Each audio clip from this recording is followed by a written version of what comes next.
Hi, everybody, and welcome to Lecture 6 of Environmental Science 347 Climatology. Today we're going to go into the global atmospheric circulation, which sounds kind of overwhelming, but we'll break this down into certain component parts. And while it's important to understand the overview of the global atmospheric circulation, any one of us doesn't experience the entire thing at once.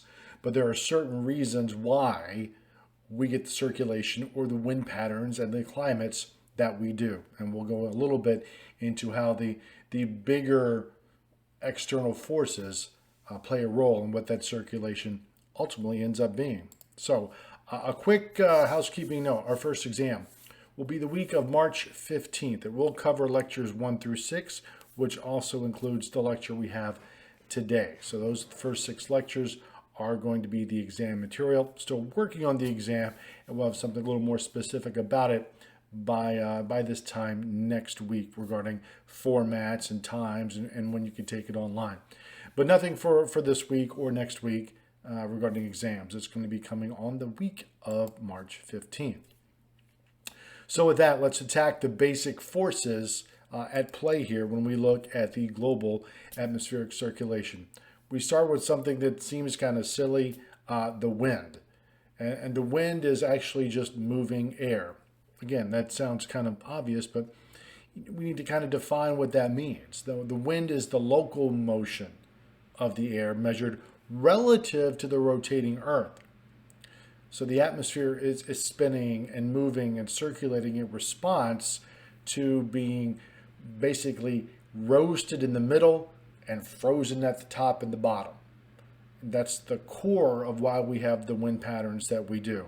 It's hot at the equator and cold at the poles, and the planet rotates. Those are the big reasons we have wind. Hot in the middle, cold at the poles, and the planet rotates. That's the main reason why we have wind. Now, when you start downscaling it from there, what's on the ground really makes a lot of difference. Whether it's land, whether it's ocean, whether it's stream, creek, whether it's ice, whether it's forested, or whether it's a city. But the big picture, the big spinning Earth, that's the main reason we have wind.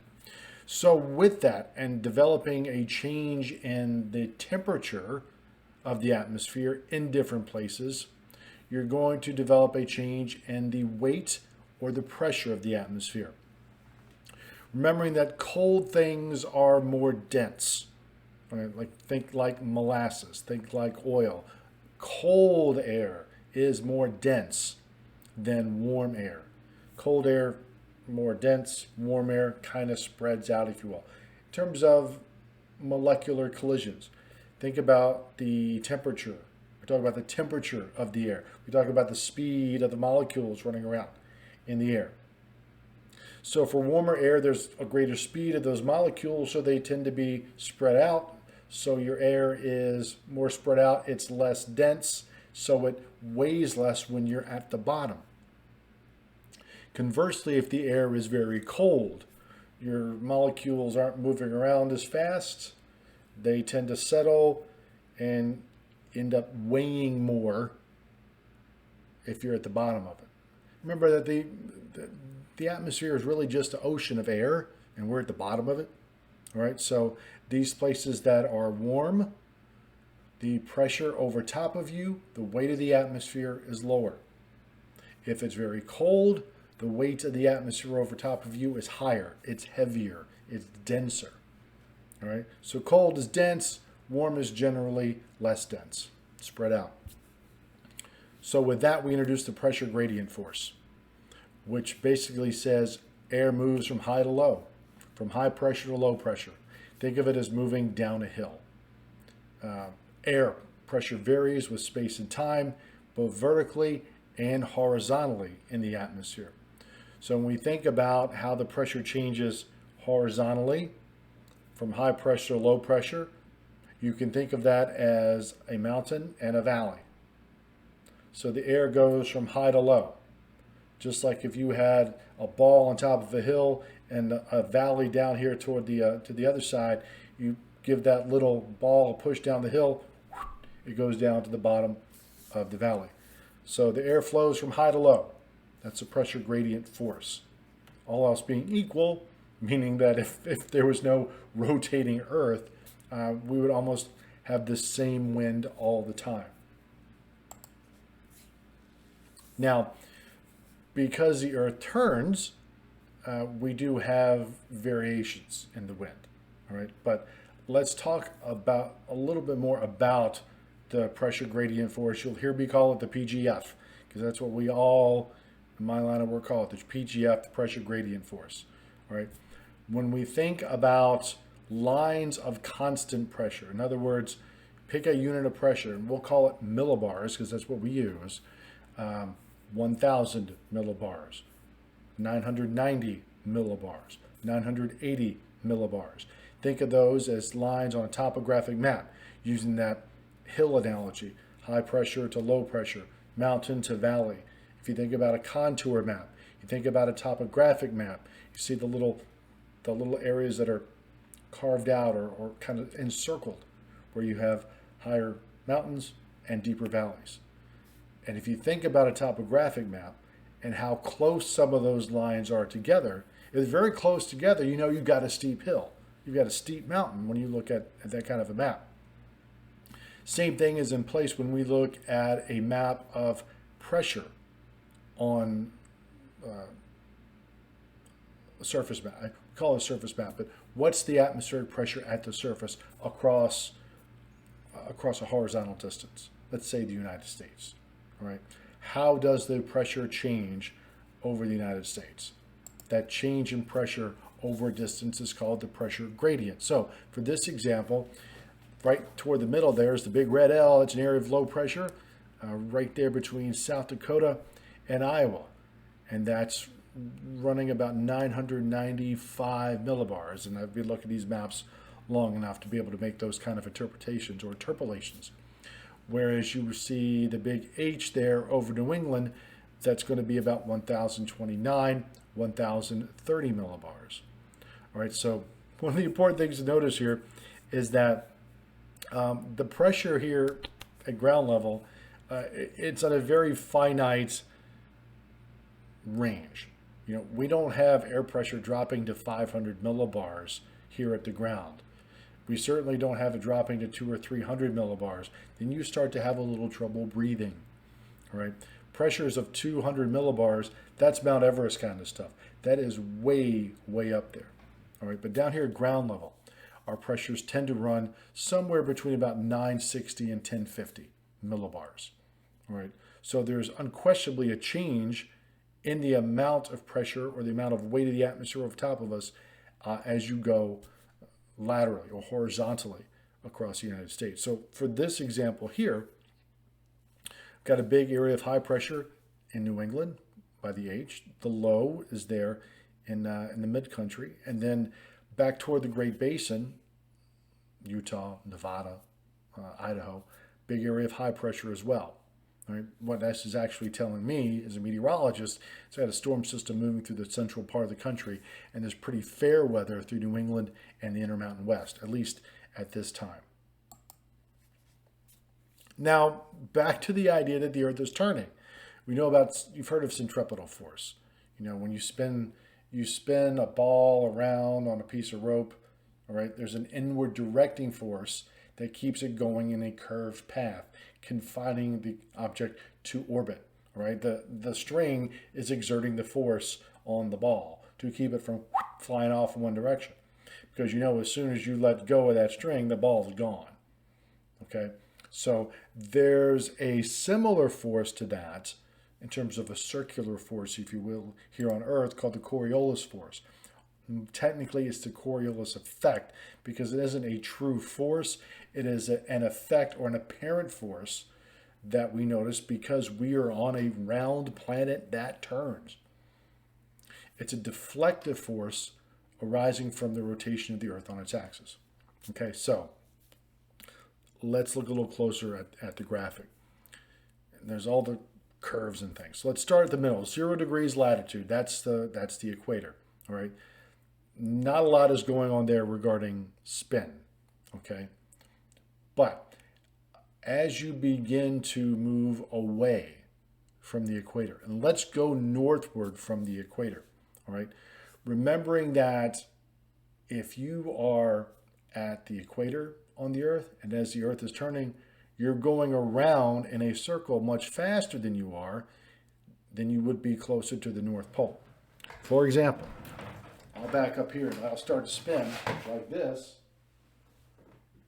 My fingers are moving a lot faster to make the circle than the top of my head. I mean, top of my head is turning, but the forward speed isn't as much up here at the top of my head as over here at the hands.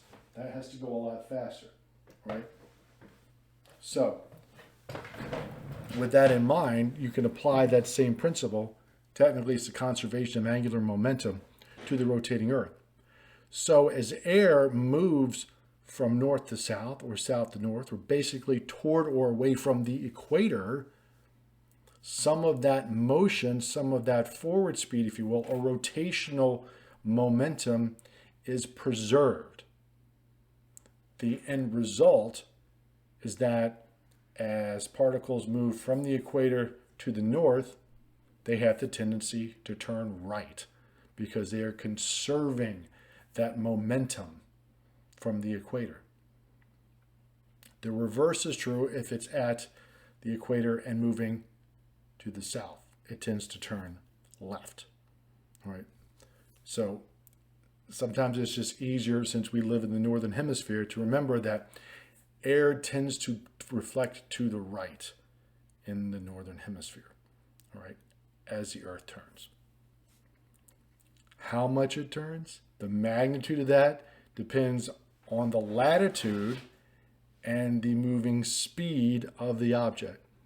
You know, if it's not moving very fast, it's not going to deflect as much, all right? But if it is moving fast and it's covering a wide area, let's say from 10 degrees north to 50 degrees north latitude, that's a big area to cover. So you're going to have a lot more deflection.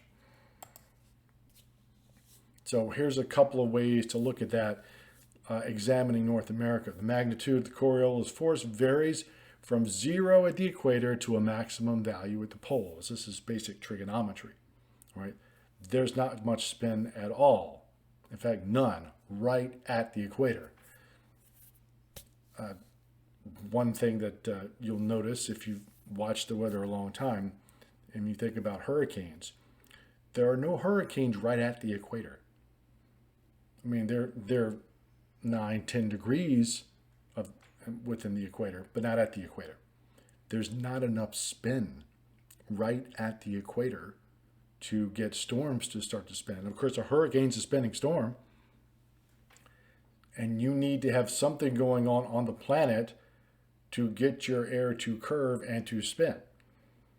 And right at the equator, there's no spin. So you generally don't get hurricanes forming there. And it's really, really, really hard. In fact, I don't know of any documented case where you have a storm form in the northern hemisphere and then it travels into the southern hemisphere. It's really, really hard to do. So we've got the pressure gradient force, moving air. We've got the Coriolis force, bending it in different directions. Then we have friction. And everybody knows what friction is, all right? But the air encounters friction, mostly when it comes into contact with the ground. Not a surprise. You know, the air hits the ground or rubs against the ground, it slows down a little bit, all right? The bottom part of the atmosphere, where that's most important, is known as the boundary layer. Finally, there is gravity. Gravity obviously is accelerating air down toward the surface. But, you know, obviously all the air just doesn't fall on top of us. All right, there is going to be some kind of compensation to gravity in terms of how much air is above us and how much air is down here at the ground. Right? Remember, the pressure gradient force is always going from high to low. Well, there's higher pressure down here at the ground than there is over top of us, But the atmosphere doesn't just accelerate to outer space. There is gravity. So we've got a few things working to keep the atmosphere in place over top of us. You know, the pressure gradient force, higher pressure down at the ground, lower pressure above. If there were no gravity, we would see the atmosphere just accelerate out in space. But Earth is big, so we have gravity, and that does hold enough atmosphere down here, close to the ground, so we can breathe. So with that, let's start to combine these forces together and see what we kind of end up with. We combine these into little nicknames. For example, when we look at the combination of the pressure gradient force and the Coriolis force, we get the geostrophic wind. All right, so that's all that is. It sounds fancy, but the geostrophic wind basically balances your pressure gradient force and your Coriolis force. All right, it's an idealized wind if there was no friction at all.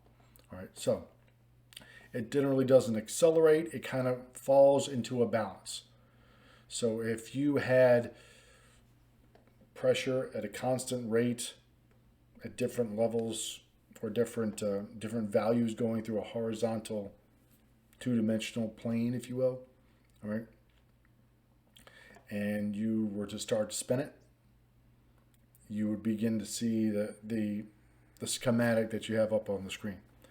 All right, pressure goes from high to low, so you have a little particle there at the bottom left. It starts to accelerate upward toward that area of low pressure. All right, but because the Earth is spinning, it starts to curve, and you see that dashed line curving to the right until finally it comes into balance. You fall into a balance between the Coriolis effect and the pressure gradient force. So that little particle, that little dot, that little chunk of air starts just going right down the line in between those two isobars. Isobars are the lines of constant pressure there. In that case, between 608 and 612. So it just kind of goes parallel to the isobars. It's at a constant speed. All right, this is an idealized wind, but it comes in very handy in the large scale. And I say large scale, I mean over the size of a few states. The gradient wind is very, very similar to the geostrophic wind. All right, so it's large scale, it's horizontal, and it doesn't incorporate friction, and it's parallel to the isobars. However, it follows a curved path, and that's really the only big difference between the two. The gradient wind tends to follow a curved path higher above the ground surface. 1 mile, 2 mile, 5 mile, 8 mile up above the surface. All right, so it develops at altitudes that are much farther away from friction. But the general concepts are the same. You're balancing the pressure gradient force with the Coriolis effect. And that kind of looks like this. And again, it's curved. You're not following straight lines that are isobars. You're following curvature lines that are isobars. But the basic physics here is still the same. Your air molecules, your chunks of air, your parcels, if you will, they're going and traveling along the same lines as those isobars. They're parallel to the flow of the isobars. They don't cross them. Now, we do have friction, so let's get back to the real world. Friction interacts with other forces and alters the wind direction. If you think about trees, you think about buildings, you think about houses, forests, mountains, whatever, the wind comes off of something that's relatively flat, like a lake, like an ocean, then runs onto the land. It slows down a little bit because it encounters friction. All right? So the frictional force is going to work with the Coriolis force to balance the pressure gradient force. All right? So the friction will act directly opposite to the wind direction. So that will slow the wind down. That makes sense. Friction is going to slow the wind down. So back to the schematic there. And here we'll start with the geostrophic wind at first. So the lines of pressure are just straight lines. They're not curved. So we've got high to low pressure there. All right. So we've got wind that initially wants to go from high to low, right? But because of friction, it slows down. So the Coriolis force is not quite as strong. So what we see there, the Coriolis effect plus the force of friction is the R. The pH is the pressure gradient force, again, high to low. Force of friction is F, Coriolis is C. And again, it's not very helpful on this graphic because it's not on a sphere. But this is what ultimately gives you the direction of the surface wind, what you see there, which is just to the pointing toward the slightly downward to the left.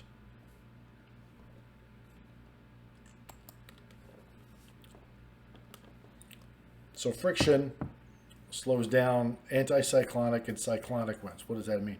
Cyclonic, cyclone, storm, low pressure. A cyclonic flow is any kind of flow around an area of low pressure. Cyclones are any kind of area of low pressure. A hurricane is a cyclone. A tornado is a cyclone. A winter storm is a cyclone. They're just different flavors of a big spinning thing around an area of low pressure. So an anticyclone is an area of high pressure. It's just the opposite. All right.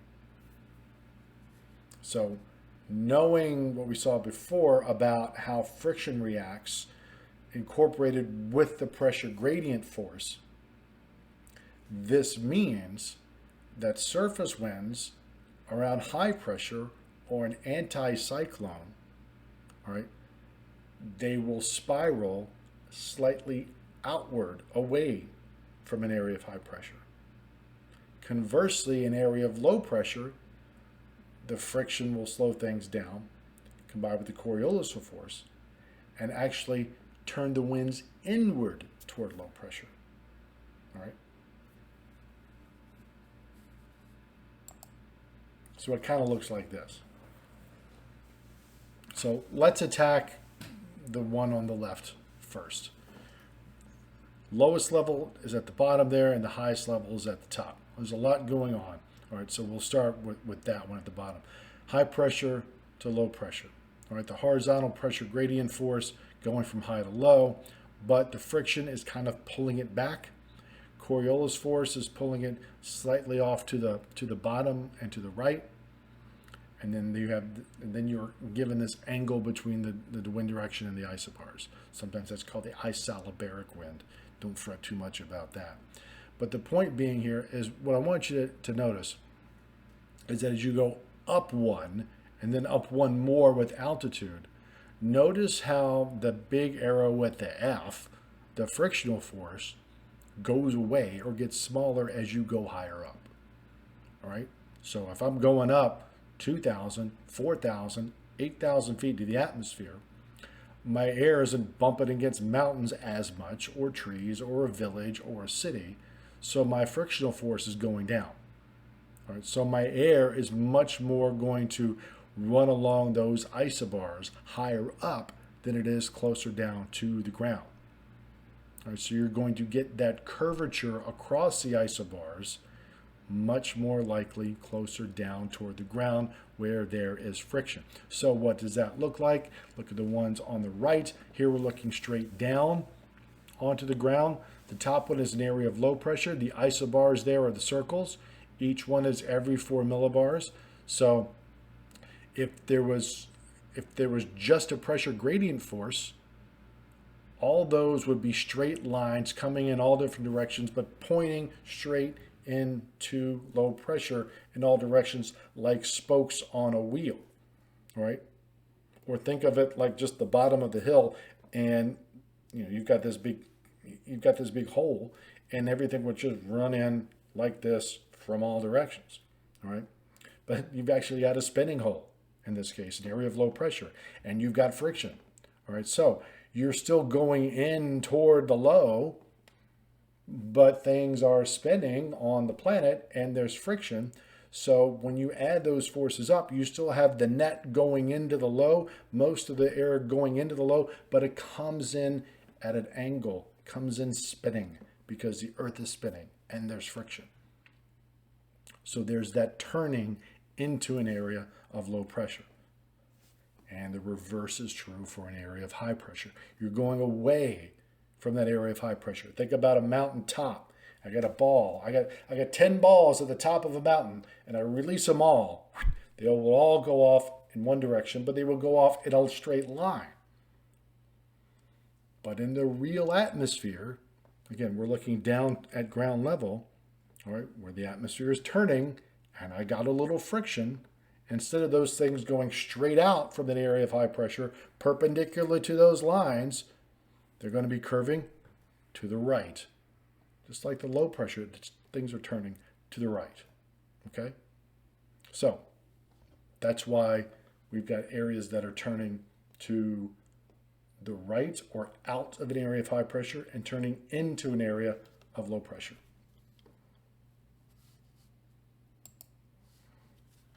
So then we look at the big map again and show the isobars like we did a little earlier.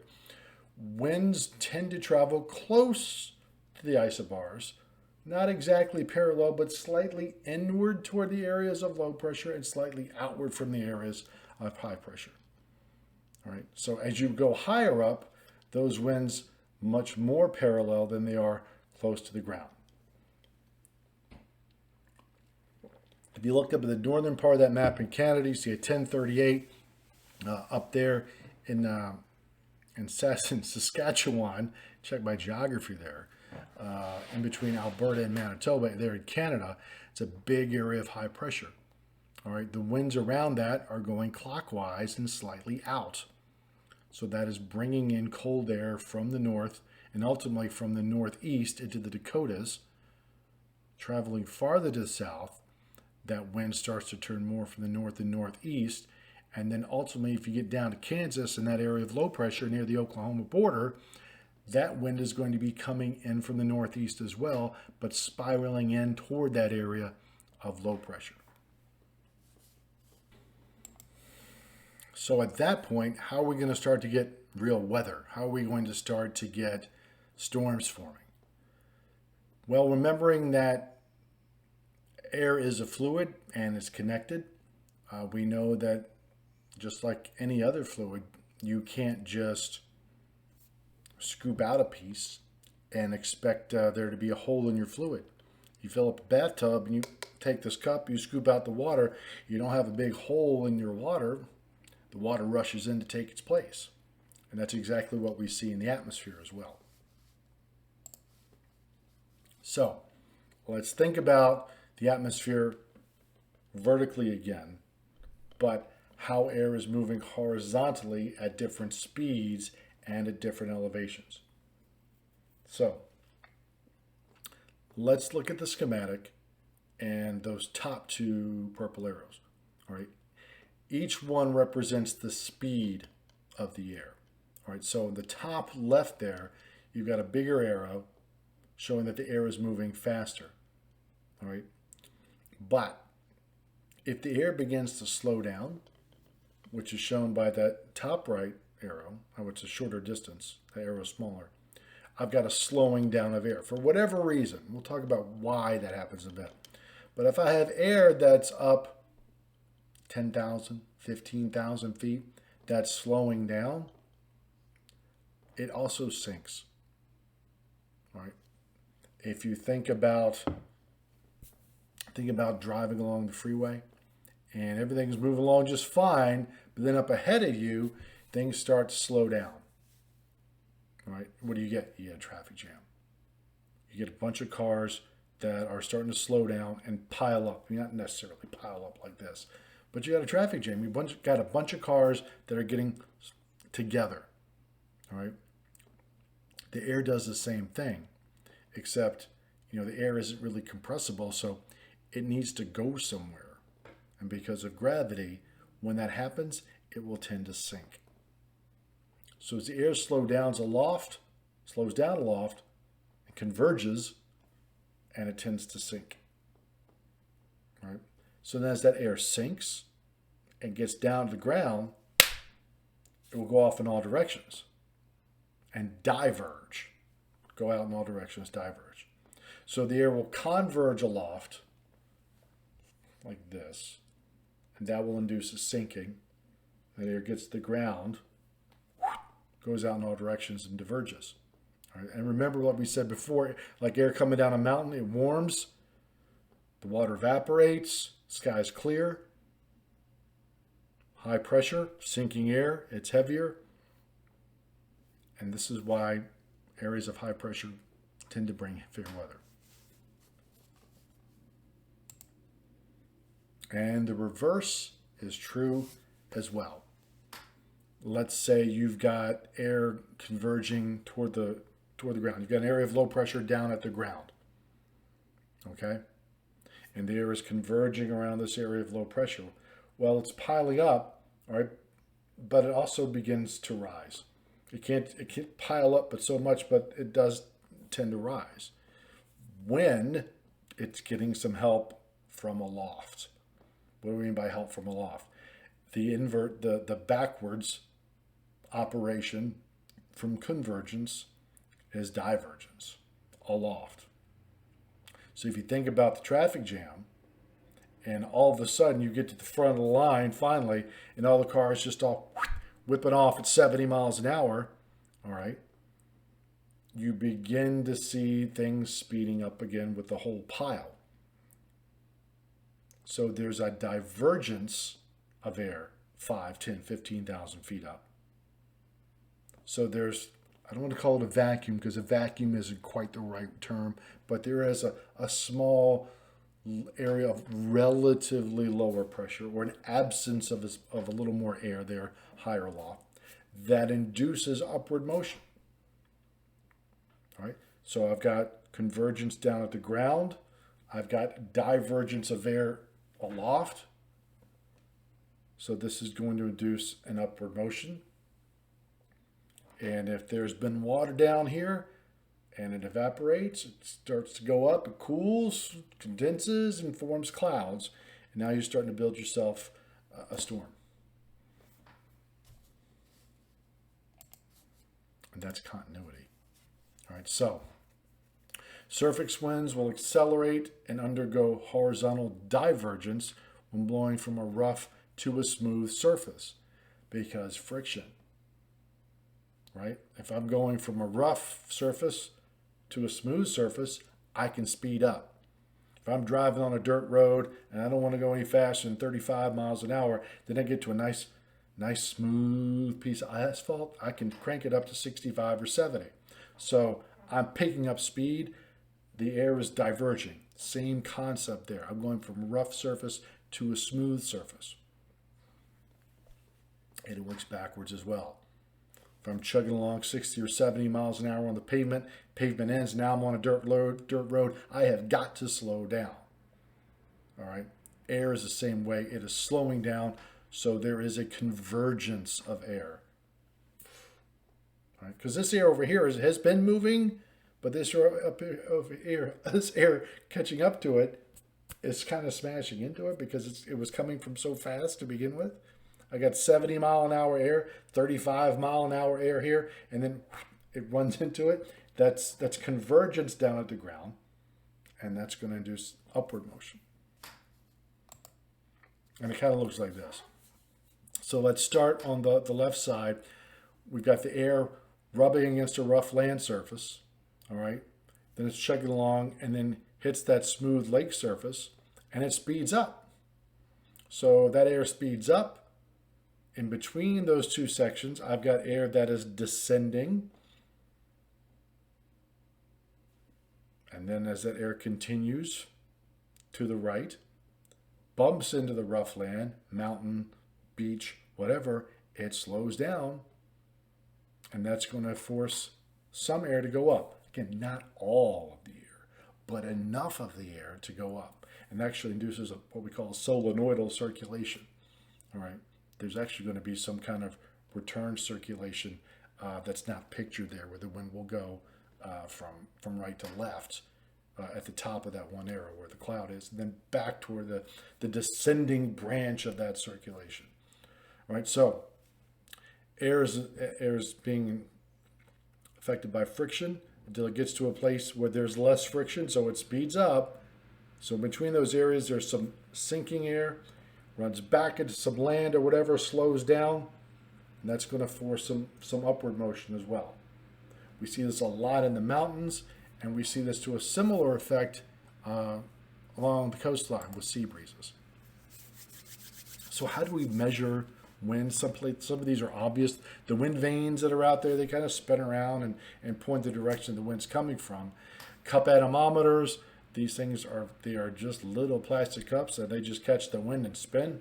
And the faster they spin, the faster the wind is blowing.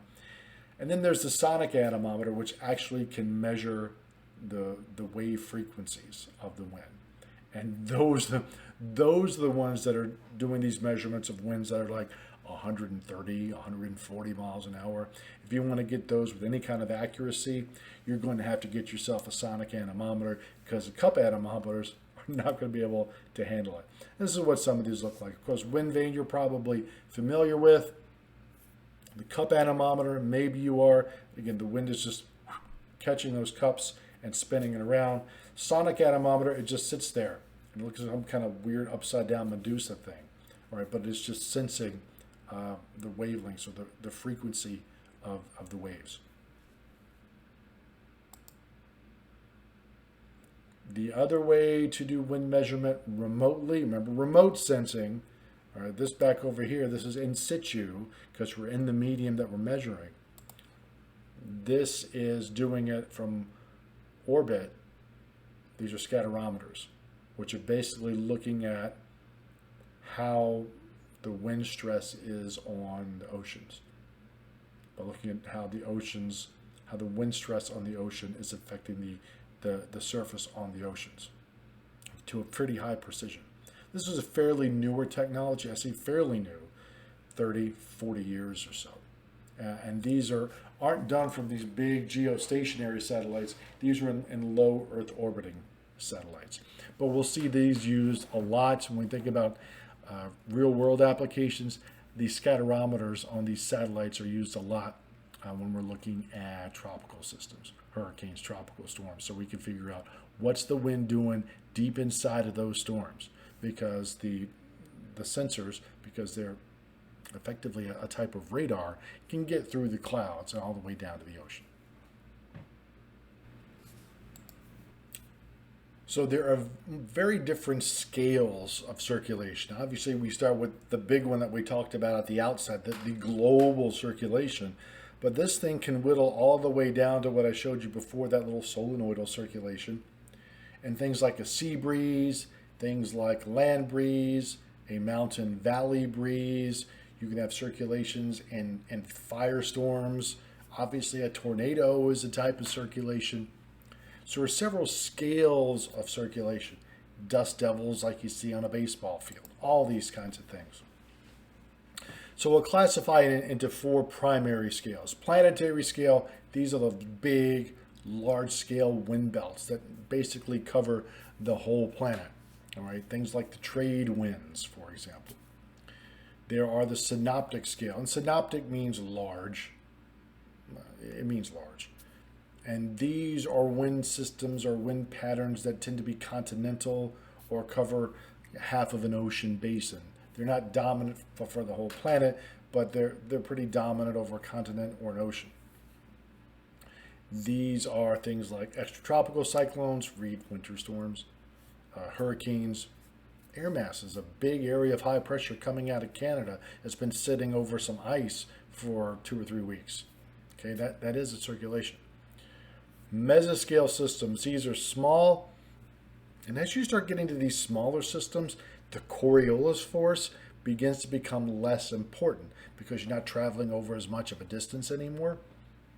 These are small that they will influence the weather in a smaller part of a city, state, or even a county. These are things like thunderstorms, a lake breeze, these individual bursts of rain that maybe are 10 or 15 miles across. Snow squalls. We don't get them much in Virginia, but we do get them in the colder climates. And then a microscale system. This is really small. Covers like a couple of city blocks or a town. Yeah, a tornado, a weaker tornado, one of these F-zeros, F1s.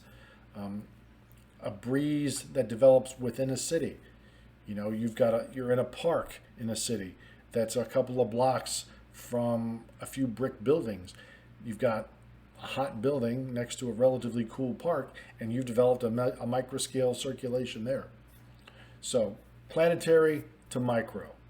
And again, as you might guess, a microscale system where the air goes 2 or 3 blocks, since it's not going very far, there's not a lot of Coriolis working on something that's that small. Technically, it's not zero, but you could pretty much throw the Coriolis force out for a scale that's that small. So it's not just distance, but it's time. These planetary scale motions are weeks to months at a time. The synoptic or continental scale, days to a week. Mesoscale, a few hours to as long as a day. And then these microscale things are just a few seconds to a couple of hours. All right, so when we think about these 4 scales, they're not just space, but in time. Planetary scale, big in space, big in time. Microscale, small in space, short in time. So let's start big. The planetary scale circulations. These are the boundary conditions or what's kind of governing these motions. These are the surface winds that are converging along the equator and then at about 60 degrees north and south latitude.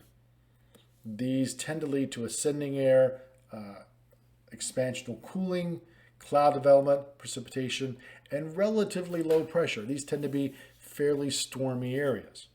All right. Conversely, there are these areas near about 30 degrees latitude where it's the opposite effect. The winds are diverging aloft, and you have sinking air, and you have relatively high pressure. So these areas tend to be drier. Like some of the biggest deserts in the world are very close to 30 degrees latitude. It's not perfect. It's about, because the Earth is round. Again, we've got continents, we've got oceans, we've got rivers, we've got different land use. So these are approximations. All right. So, if the Earth didn't have anything on it, it was all ocean or all land, all right, it would look a little something like this. And an A there on the top left, North Pole and South Pole, and of course the equator going across the middle. The North Pole, South Pole, cold, dense air. That dense air will start running southward or northward from the South Pole, equatorward, all right, to start warming up. And then at the equator, that's where it's hot. So that air rises and then starts to return back to the poles, heading poleward again. So you have that circulation developing.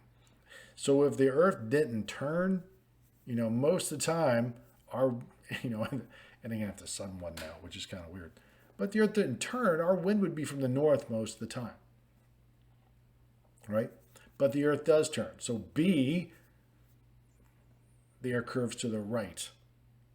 And I know you say, well, the arrow is pointing to the left. It turns to the right as the air is traveling. All right, so in B there, the air is originating from the North Pole, traveling along that arrow. So as the air is traveling along that arrow, it's locally turning to the right. In the southern hemisphere, it is locally turning to the left. Same concept. All right. Now, because the Earth is turning, you start to get convergence of the air as the Earth turns. All right. So if I got a big globe and I got air that is rising, okay? I got air that's rising and then heading back toward the pole. I'm beginning to occupy less space because I have a big round thing at the equator, but I go to 45 degrees north latitude, all right? That air is starting to converge. I have all this air that as it goes, not just upward, but as it goes poleward, it is starting to occupy less space. All right, it is starting to converge. I have all these latitude circles, if you will. I've got air coming in from all directions, so it's starting to converge. And that's what we see at about 30 degrees north. Where that convergence happens aloft depends on the speed of the planet's spin, for the most part.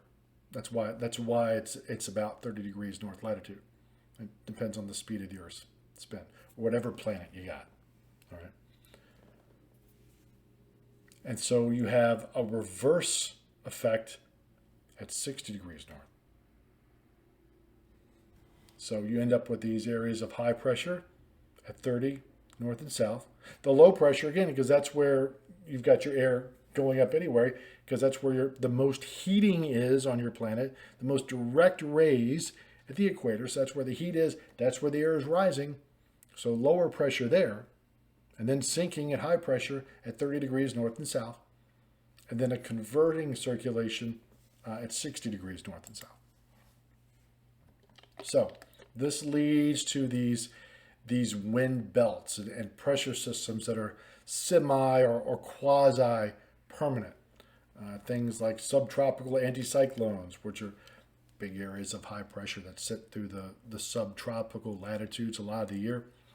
The intertropical convergence zones, or ITCZ, that's basically where the trade winds are converging.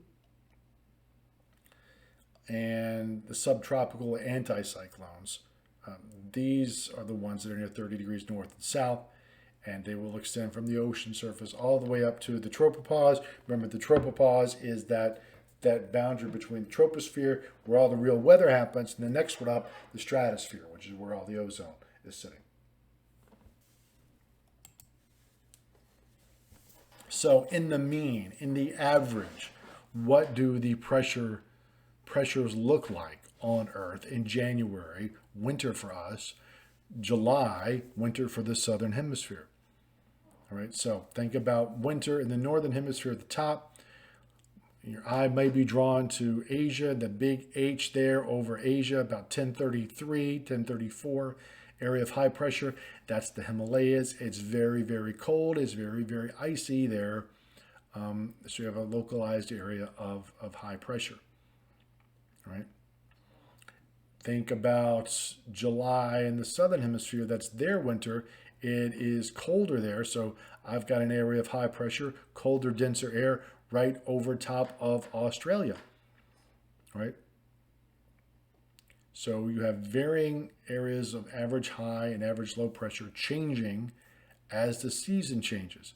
Because even though the equator gets most of the sun's energy all year long, remember that because the Earth is turned, there are places in the northern hemisphere, 10 degrees, 20 degrees north latitude in the summer, that are actually getting a little more energy from the sun than the actual equator.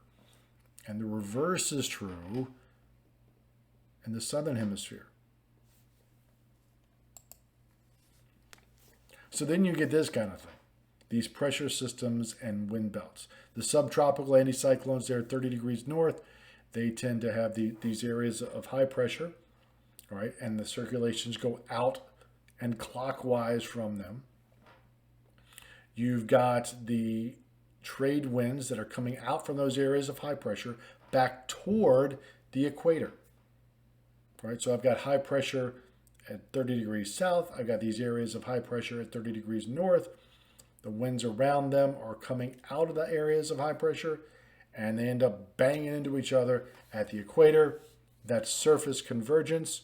So the air is running into itself, and it's heated, so it rises.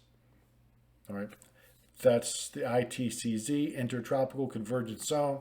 Think about this as the intertropics. I got the tropical north latitudes, tropical south latitudes, converging, intertropical, converging, and zone. That's how I remember it. All right. The trade winds are those areas in between that basically were constant enough where trade was done between continents back in the day when everybody had sailboats. Closer to the poles, you've got the very cold, dense air moving away from the North Pole into the South Pole, running into those areas of diverging air from the subtropical anticyclones, the high pressure. That's where you have more surface convergence. That's known as the polar front. And that's where also you will get stormy conditions as well.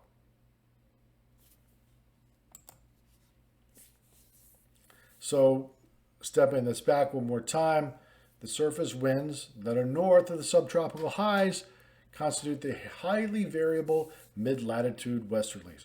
This is where we live, all right, in between 30 and 60 degrees north latitude, where in general, the winds aloft, I say aloft, 5, 10, 15, 20,000 feet, have some component from the west. Maybe it's a little northwest, sometimes it's a little southwest, but generally from the west. All right. As you go, again, think about the northern hemisphere here, going from 30 degrees north latitude, the Florida Keys, Texas, down to the equator, those winds are blowing out from the northeast on the southern flanks of those areas of high pressure, those anticyclones, flowing out from the northeast toward the equator. Those are the trade winds. Where the trade winds from the northern hemisphere converge with the trade winds from the southern hemisphere, they're coming from the southeast. That's your ITCZ, your Intertropical Convergence Zone. And this gives you a very broad area of winds from east to west, because that area is converging like that. And they tend to be fairly light. They're not fast. Once they get converging there along the equator, they do slow down.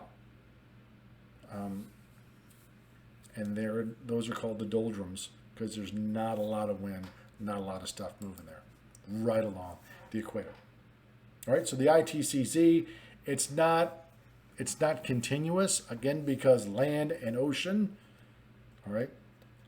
But you can kind of think about that as the localized heat equator, because it kind of fluctuates north and south with the seasons.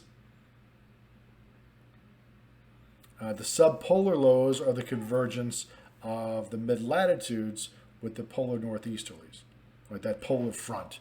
The polar front is where you'll find your subpolar lows, the Aleutian low, the Icelandic low, these semi-permanent areas of low pressure. It's almost always stormy in the Aleutians and the Gulf of Alaska. It's just a big old mess. All right, that's where the polar front is. The polar highs, these are things that you will only generally see in the northern hemisphere during the winter, because it gets really, really cold in the winter in the northern hemisphere. Not a surprise, not just because of the latitude, but during the winter, of course, the sun isn't up very much at all in the true polar areas for several weeks at a time in late December and early January. So you have very cold air, these polar highs, very dense, high pressure, cold air, polar highs. You generally only get them in the northern hemisphere.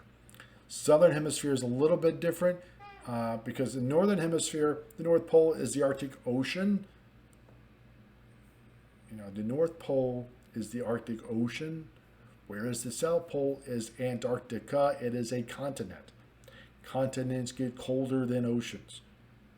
Continents get colder than oceans easily. So as a result, Antarctica is consistently the coldest place on Earth. Way colder than the North Pole. Right? Even the summers in Antarctica, all right, aren't a very good time. The summers in Antarctica at the South Pole, they're running about 10 to 20 degrees below zero. Winters are like 70 to 80 degrees below zero at the South Pole. Not a good time. Not a good time. It does not get that cold that often in the Arctic. In the summer in the Arctic, it will still regularly get above freezing. It does not regularly get above freezing in Antarctica, at least at the South Pole.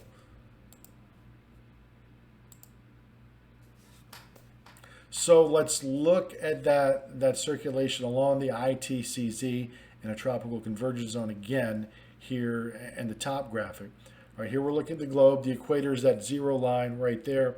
And we're going 30 degrees north and south in either direction. Remember we said that the trade winds are converging there near the equator. You can see those two ovals, trade winds going from high to low, the ITCZ. From 30 north to zero, they're going to the left, and 30 south to zero to the right. Trade winds are converging. Air is rising at the ITCZ, goes all the way up to the tropopause, and it starts to spread back out again. And that's called the Hadley cell. Sir Edmund Halley divided that. All right. So that's the Hadley cell. There's one on each side of the equator.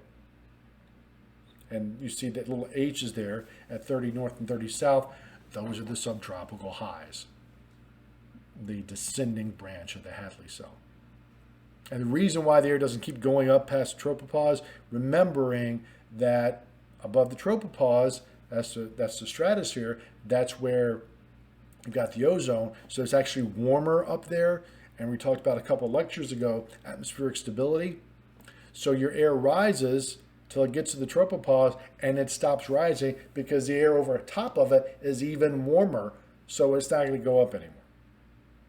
There's a temperature inversion. The air above it is warmer. So this air that's rising bumps into this warmer air, and this warmer air says, either, and then it flattens out.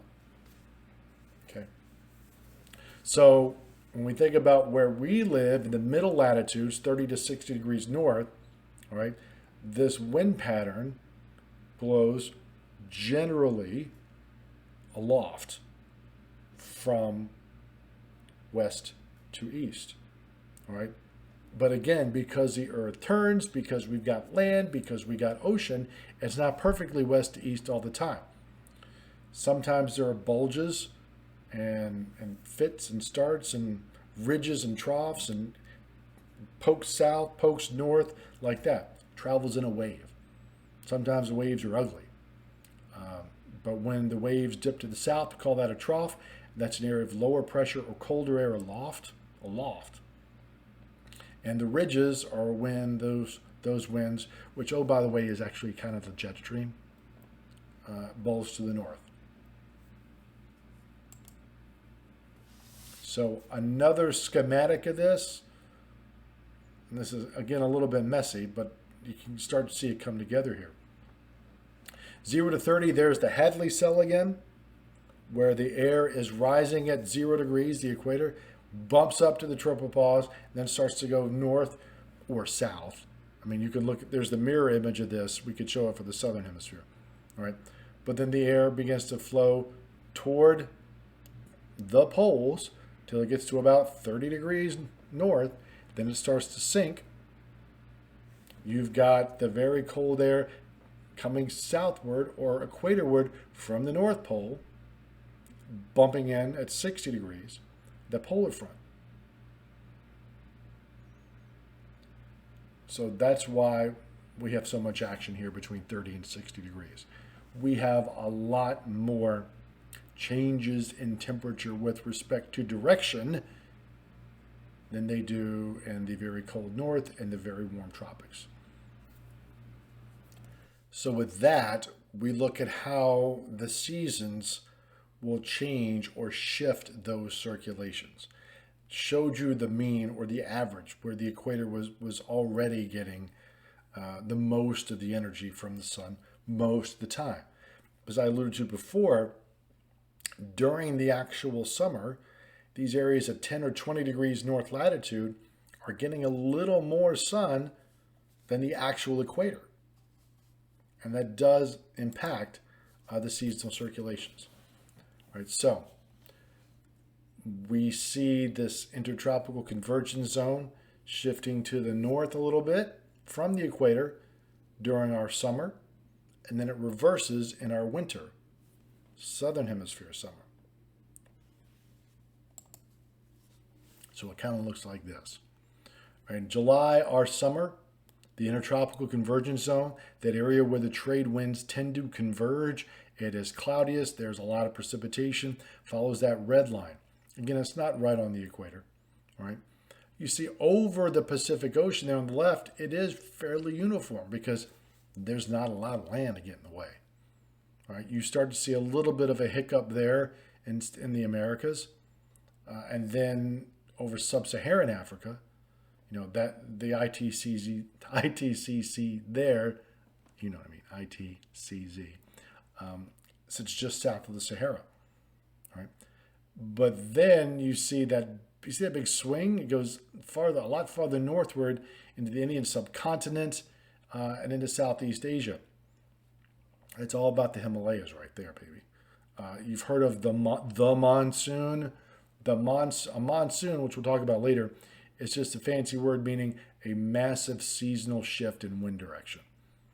And that's what you're seeing there in that big bulge there in July, because the Himalayas are there. So that area gets very, very hot. And so it draws in phenomenal amounts of moisture off of the Indian Ocean, up the Indian subcontinent, and just dumps over the foothills of the Himalayas during the summer. That's the monsoon circulation. And then it kind of works its way back out toward the Pacific again to the east. The reverse situation in the southern hemisphere in their summer in January. Again, that's our winter, so the ITCZ has long since left the northern hemisphere, with a couple of tiny exceptions there near the Amazon. But you see it does shift a lot farther to the south through Africa and the northern part of Australia near the Gulf of Carpentaria. Very tropical kind of climate there in North Australia. That is not Sydney. That is not Melbourne. That's North Australia. It is hot and humid there. It's not hot and humid in Sydney or Melbourne.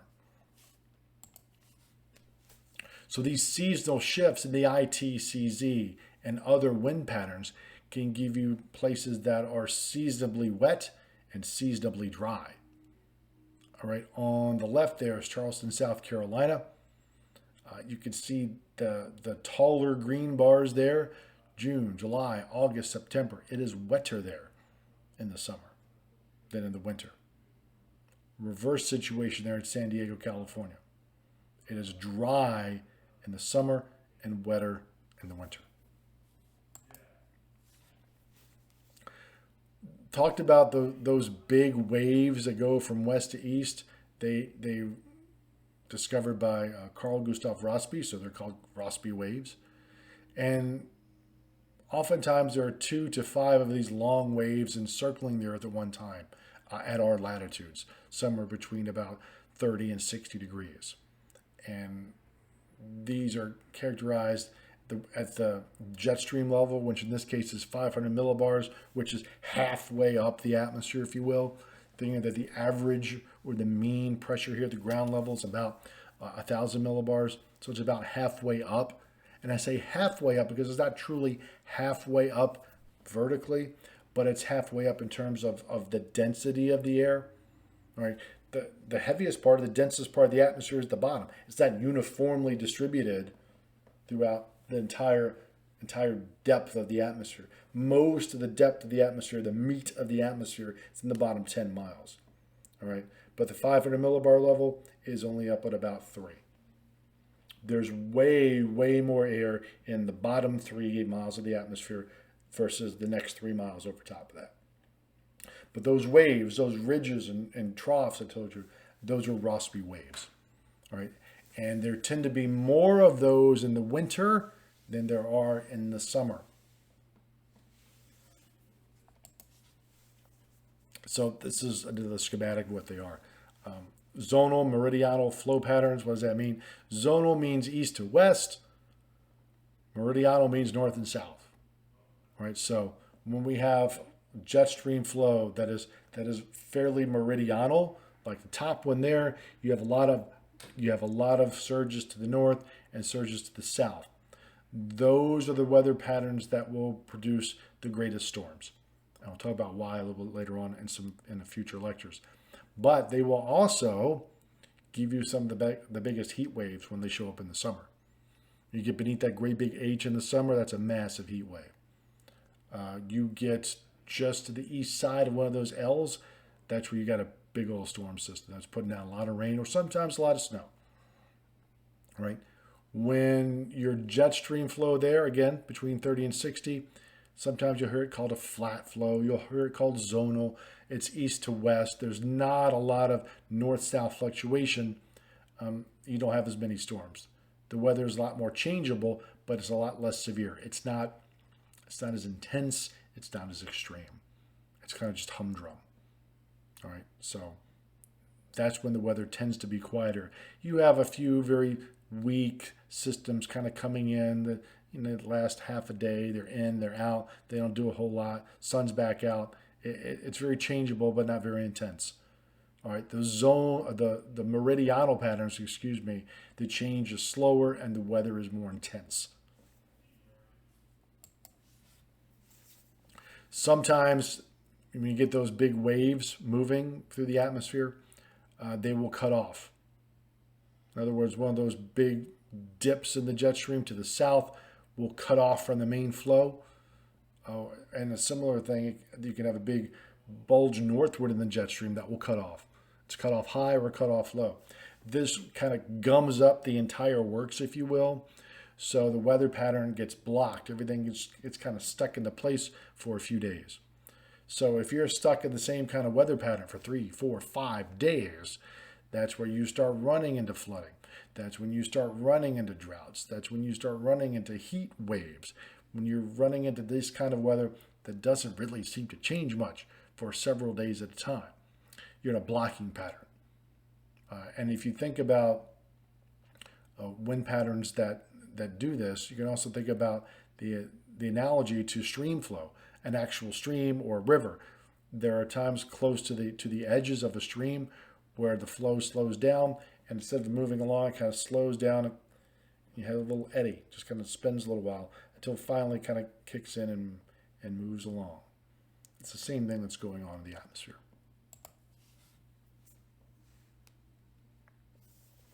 So here's an example of a blocking pattern at the top compared to something that's a little more typical of the summer here in the Northern Hemisphere. When you've got very dry soil, you've had like a drought situation in the middle part of the country. You get a big blocking area of high pressure, which will begat a heat wave, and still relatively warm water in the middle of the Atlantic Ocean. That will give you a big area of high pressure aloft as well.